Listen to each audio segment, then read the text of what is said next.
Hi guys and girls, I'm Obsidian Ant and this is the open beta for Chapter 1 of Elite Dangerous Beyond. Now today I'm taking a look at the engineers, and I don't think I need to say too much about this because most people know what it's all about by this point. However, it has of course sparked quite some controversy, so I'm going to have a look at that particular aspect and talk about the merits of the system. There's quite a few, as it is generally speaking a pretty positive change, but there are also some pretty serious problems and I'll talk about that as well. So the reason we're sat here staring at the function screen here is so you can have a look at my FSD jump range, and this is one of my original grade 5 modifications to the FSD. It's what's now called a legacy mod. So what we're going to do is convert it over and see how that particular aspect works. So there's two parts to the engineer changes. The first is the new system. The other is the legacy modules. That's the modules that you've already upgraded. You can keep these and they will work just as they currently do on the live server. There'll be no impact for you at all there. But you may want to convert them over to the new engineering system and put them all the way up to the top end of grade 5. So what the message is telling us here is that if we do go ahead with the conversion, we will lose an entire grade. Essentially the grade 5 FSD here then will be downgraded to a grade 4 FSD, and a low end grade 4 FSD at that. Now currently on beta there is unfortunately a display issue. When you go look at the jump range again, the changes haven't taken effect. You have to log back out and log back in again for those changes to be updated, and you can see converting it over we've lost a couple of light years there. So what we're going to do now is keep upgrading it until we hit the maximum possible on grade 5. So as you can see here, the upgrade screen is very different to what's on the live servers at the moment, so it is a huge improvement here, much cleaner and far easier to see what you're actually after. So 3 rolls in of a grade 4 got us up to grade 5, and you may have noticed that the little progress indicator around the edges of the disc does vary in the amount that it gives you, and that's because it's RNG based. It is fairly random. So sometimes you may get a huge increase as you saw a few steps back, other times you may get a very small increase. You can also see here that as you get right near the top, you need to keep pushing that button in order to maximize it, and there's quite a lot of steps here and uses huge volumes of material.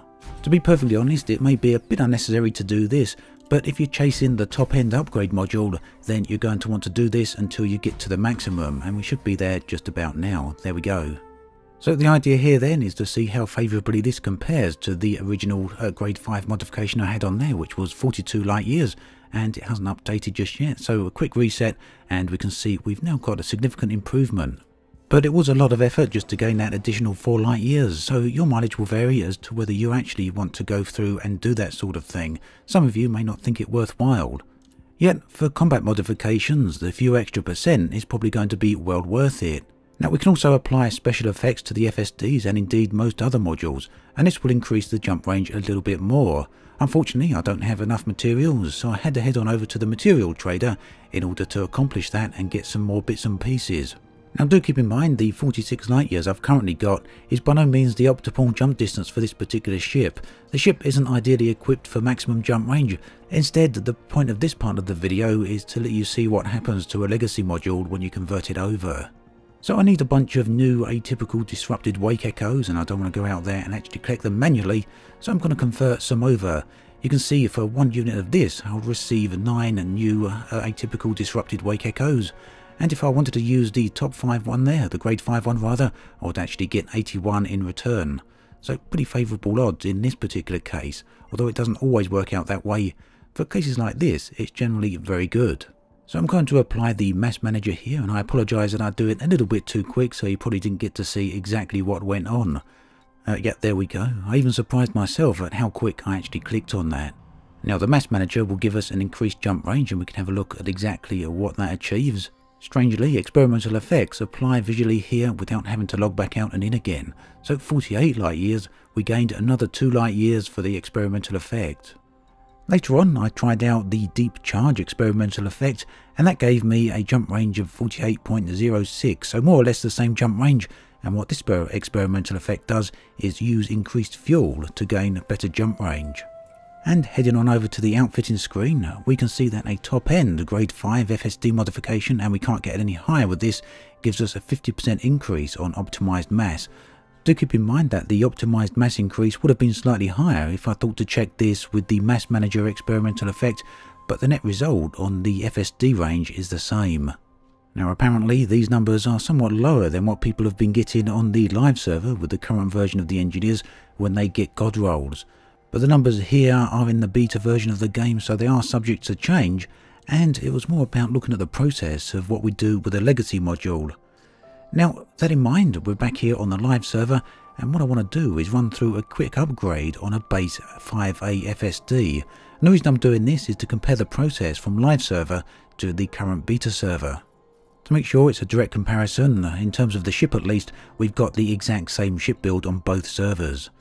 So, whenever you want a grade 5 FSD upgrade, on the current server you can go straight to grade 5, assuming you've already got it unlocked.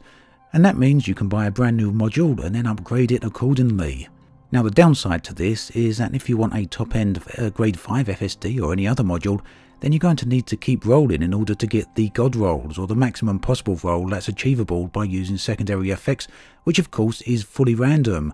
And for some people that's meant they've had to make as many as 2,000 attempts in order to get the top end roll.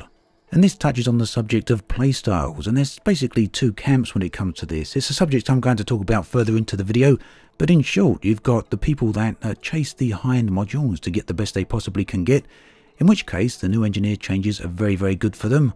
And then you have the other type of players who are just happy to have whatever they get. They make one or two rolls, happy that they've got a huge increase over the base version, and then go merrily on their way.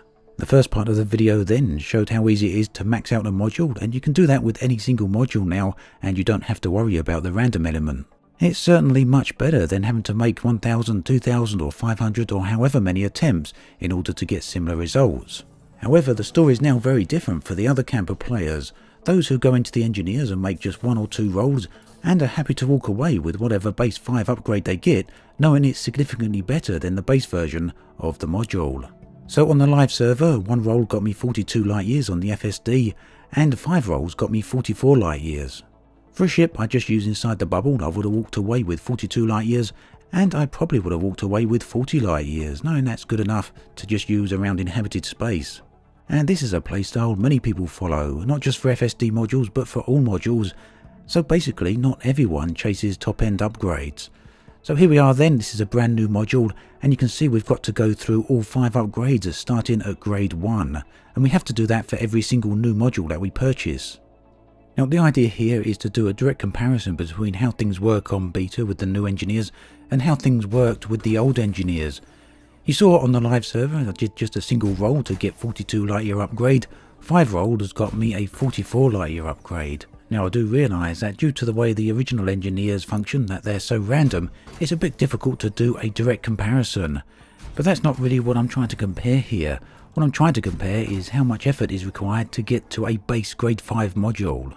Remember, for this part of the video I'm looking at things from the point of view of a player who just wants a basic that will do a grade 5 module.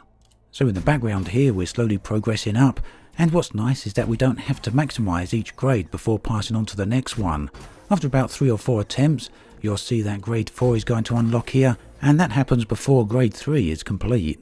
Now I did have to use quite a lot of low-end materials to get here, and to be perfectly honest, I didn't have many of those. I don't tend to just go around picking up random materials, especially those of a lower grade. This then is where the new material trader came in very, very handy. I traded down some G5 materials for a whole bunch of G1 materials, and that worked very, very well. It's a great new system. However, the fact I don't want grades 1 through to grade 4 very much felt like I was just throwing those materials away. So we're now a few rolls into the grade 5 upgrades, and right at the start the base grade 5 had a 40 light year jump range. Personally, if I'd received that on the live servers with the old version of the engineers, I probably would have walked away from that if I'd got that from just 1 or 2 rolls. For me, that's good enough. However, it's taken all these rolls and all this effort to hit 42 light years, which I got in just a single attempt on the old engineers. And we're still not yet at 44 light years. Let's keep going. Now RNG does have its place here. You can see quite a few rolls only having very small incremental upgrades, and occasionally you get a rather large upgrade. There, that one's a little bit larger than the others perhaps. So that random element really does make it a little bit difficult to predict how many materials you're going to need for a set target upgrade. And there is a good example, just look how much that increase was compared to the previous ones. So for comparison's sake, that was 14 rolls to get to 42 light years versus 1 on the old Engineers, 18 rolls on the new Engineers to get to 44 light years versus, 5 rolls on the original Engineers. And 13 rolls to get to the base level of grade 5, which gave me 40 light years. So what we've looked at today then in this video, we can use to get an idea from 2 different perspectives of the new Engineers system.